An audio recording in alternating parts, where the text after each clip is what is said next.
shit's in the safe. Got me a spot out the way. Nigga just trying to be safe. Let's get to sports talk. Have a franchise quarterback if they found it. His quote was, "I really believe we've done that." I don't know what else he's supposed to say there, right? Like, swung and missed. Like, you know what, guys? I have kept my job, but somehow I missed on everything. I mean, that's not going to happen. And this is sort of not a popular sports talk radio way to take things, but I just think it takes a really long time to know that. So everything right now, everything. And I said earlier, you swing him. Like, he showed you promise in that Tampa Bay game. Because Tampa Bay got a good defense. He showed you that he could be the guy for them. Like, the way he led that comeback and win that game, then he played good couple games after that, then he had a bum of the road. This is a rookie that's just learning this game is faster than college. That's all. And then he picked it right back up like he did against Tampa Bay. And he played well the rest of the season. He's showing you that he could be the guy for them. It's just about who could coach him. Who they gonna bring in for him. Who they gonna surround him with. On a quarterback has set you back 5 years. The other hard part about it is I don't believe. Here's the thing. If you swing and you whiff, I think you can get reset in 3. The problem is if the guy shows you enough that it kind of drags on. It gets in that relationship to where, like, it just keeps leading you. It's not bad enough that you want to cut bait. There's some high moments in there. Like, the best thing that probably happened to the Bears is that Mitchell Trubisky struggled wildly this year.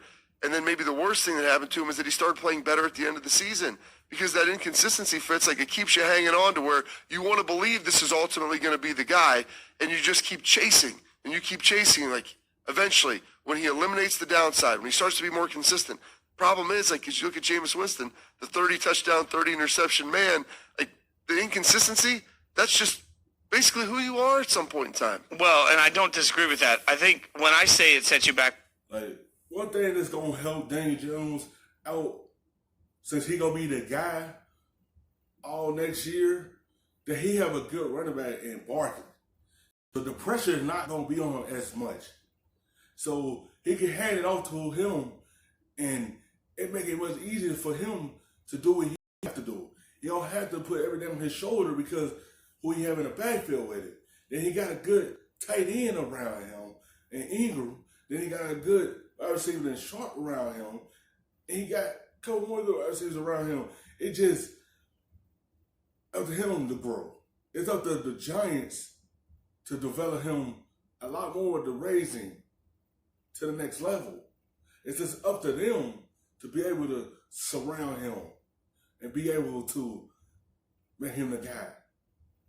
Ain't no have him do a whole lot.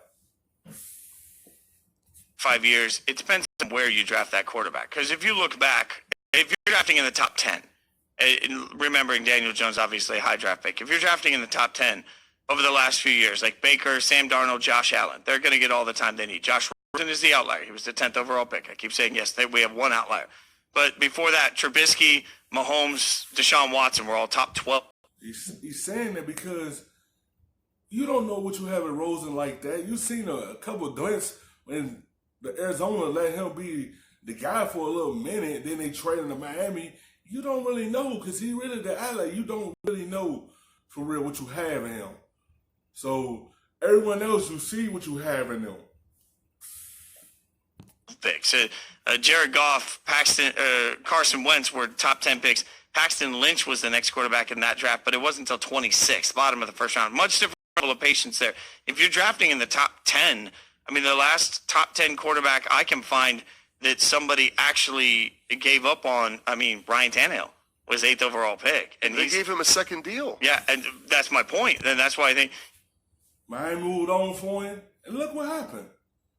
He in Tennessee got them to the playoffs because they looked like they didn't know where they was going. They still trying to figure out who they was.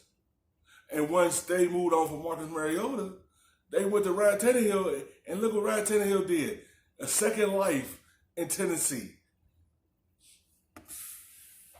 You know, Jake Locker, who that was a bad class. Yeah, oh my God. Cam Newton, Jake Locker, and Blaine Gabbert were your top 10 picks in that, and Christian Ponder went 12th overall. So outside of Cam Newton, like if you extract him from that, that is rough. But that's the 2011 class. You have to go that far back to find a quarterback that was given up on in the first 5 years, and that's astounding. And that's why I say, like, as much as they want to figure out what to do at coach, as much like you're locked into Daniel Jones. There's nothing that's going to be done about Daniel Jones, and I'm not saying anything should be done. He may turn out to be. He could turn out to be a good quarterback for the Giants. Just get the right coach around him that figure out what skills that he's good at, what's everything that he do good and everything he do bad, so he could get away from them bad habits. To get the right-minded person in there coaching him, so he could be able to elevate his game a lot more and lead the Giants back to the playoffs. Just get the right guy. You got to hire the right man to be able to do that for him. Because Daniel Jones show you a lot of promise this season. Great, but it takes 3 or 4 years to know. So it takes they've got 3 or 4 years to know usually if they're going to be good. The problem is, like, I think there's times where you can tell if they're not going to be good right away.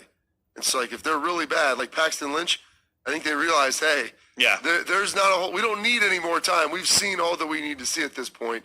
And it's just the issue of, like, Daniel Jones has played well enough to look at it and, like, hey, he could be good. We need to continually see more and see more growth. And the problem is, when does it become where it's Marcus Mariota, where you're like, we've seen enough. We think the alternative now is better. Because Marcus Mariota's had some bright spots. At the point in time, like, I believed in that guy. I thought he could ultimately be the answer. And then it turns out Ryan Tannehill takes over, and then the team goes on this meteoric rise, and their offense looks great. And you begin to wonder, well, was it everybody else, or was the quarterback really the one that was holding us back? Hi, everyone. Thank you for watching ESPN on YouTube. For more sports, more analysis, down. For the little bit of the rub, nigga, I gotta be safe.